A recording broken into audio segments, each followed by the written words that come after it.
Session d'examen du 10 janvier 2025. Code de maîtrise des comportements réactionnels. Vous pourrez sélectionner plusieurs réponses à chaque question.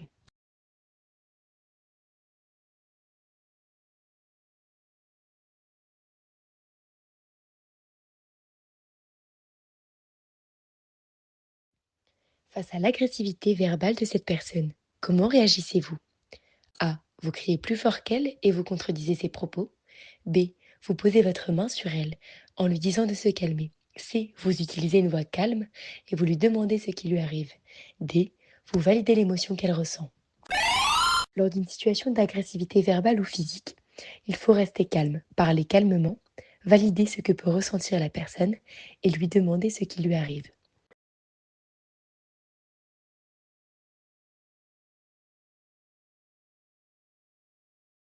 Cette personne fait ses grosses crises de colère plusieurs fois par jour, allant parfois jusqu'à bousculer violemment le personnel et le matériel.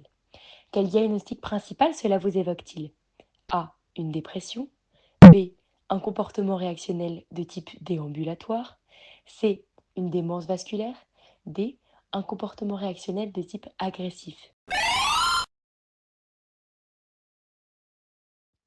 Les comportements réactionnels sont des conduites inadaptées par rapport au contexte, qui ont un retentissement sur la vie quotidienne des personnes et rompent avec leur comportement antérieur. Elles sont récurrentes chez les personnes âgées et il est essentiel de les repérer et de les rechercher pour les prendre en charge. On retrouve fréquemment plusieurs types de comportements réactionnels tels que l'agitation, l'agressivité ou bien encore la déambulation.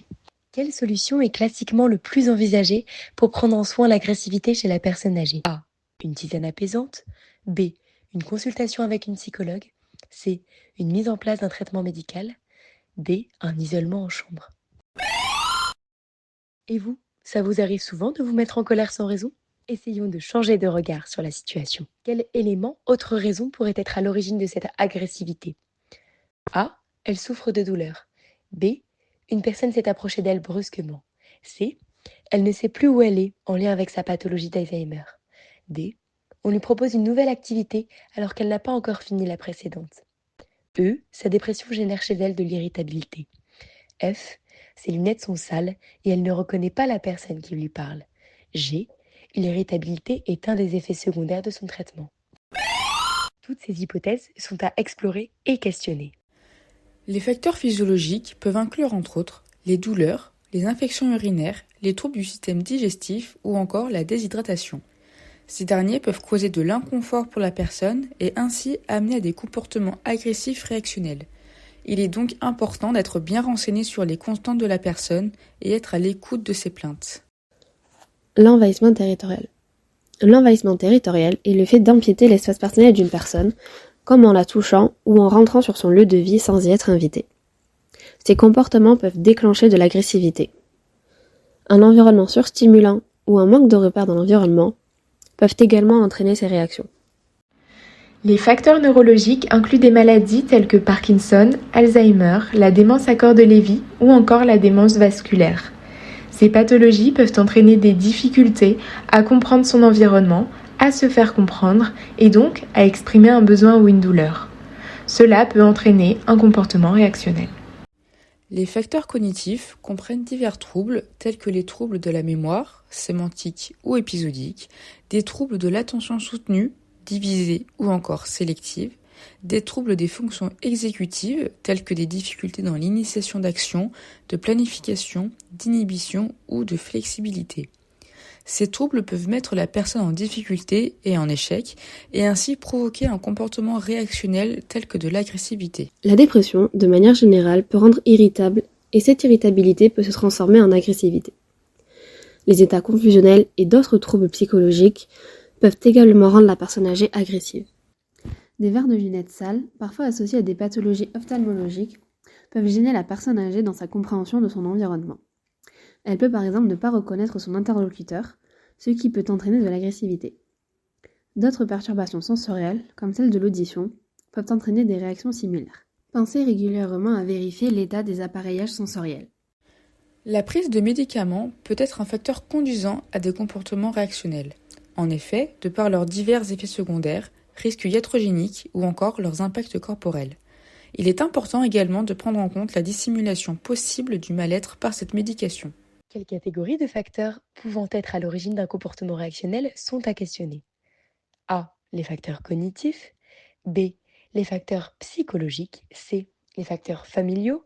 D. Les facteurs médicamenteux. E. Les facteurs physiologiques. F. Les facteurs neurologiques. G. Les facteurs sensoriels.